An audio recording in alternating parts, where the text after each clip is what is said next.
Hello, sunshine. I'm Mark Stewart, rebelling against a unwisely passed Senate bill from March of 2021. It is yet to take effect because the House has not passed it, fortunately, and we'll see if they do that early in 2023. I urge them not to.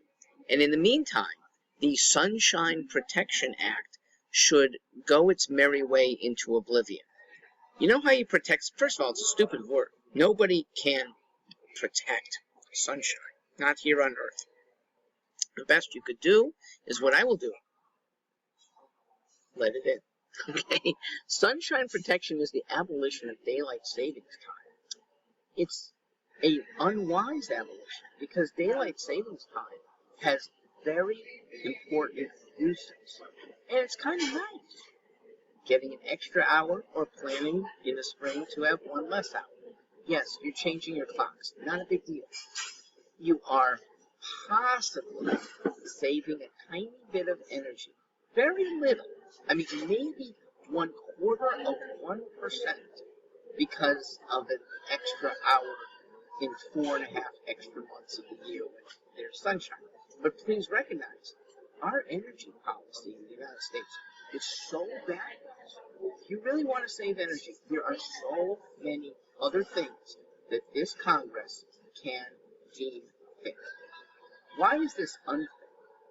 Because daylight savings time is a human adjustment to help make our lives mostly done in the daytime.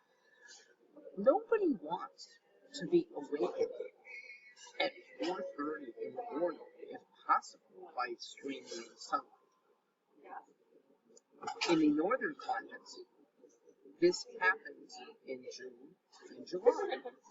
If anything, I'd like to see northern tier states, I'm from Connecticut, that's one of them, adopt double daylight savings time. Literally, have 2 extra hours compared to the winter. So that in the midsummer, you're not being streamed in at 4:30 in the morning, but you can play golf until 10 p.m. You can frolic at open-air restaurants and not feel like, oh, it's getting dark, I have to get back in. What a great thing. So, I urge states to exempt themselves. Before November of 2023, every state has the chance to do that. Then they can set their own exemption or set their own schedules, exempt from what the Congress has commanded.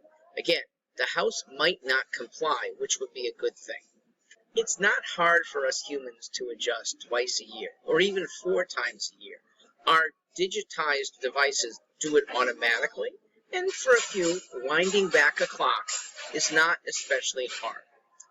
We end up with a matching of when humans have gotten used to waking up and gotten used to going to bed. It is a wise thing. It is good for almost every person. The fact that it might not quite sync with what Europe has or what Asia has, we deal with it.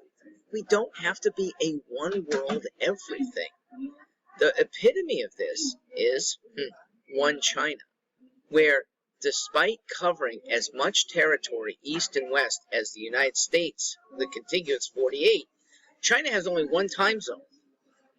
And so for them, what is 7 a.m. and looks like 10 a.m. in an eastern part of China all has the same time, 7 a.m. So they've gotten used to it. It's not horrible to have one time zone. We, fortunately, go with our 4 or even 6 if you include Alaska and Hawaii. And so we discern where it's most appropriate to have different markers. We can continue doing this. We don't need 100 U.S. senators meddling. Now, it is amazing that this was passed by all 100 U.S. senators. It was unanimous. Despite the brilliance of many senators, and I've touted the 12, the great dozen senators that occupy seats right now, it's really a shame that they would buy into this, quote, Sunshine Protection Act. I think it was almost a Oh, it's minor. And it's not minor when you're tinkering with our culture, with our energy, with our economics. Think a second time. I'm Mark Stewart.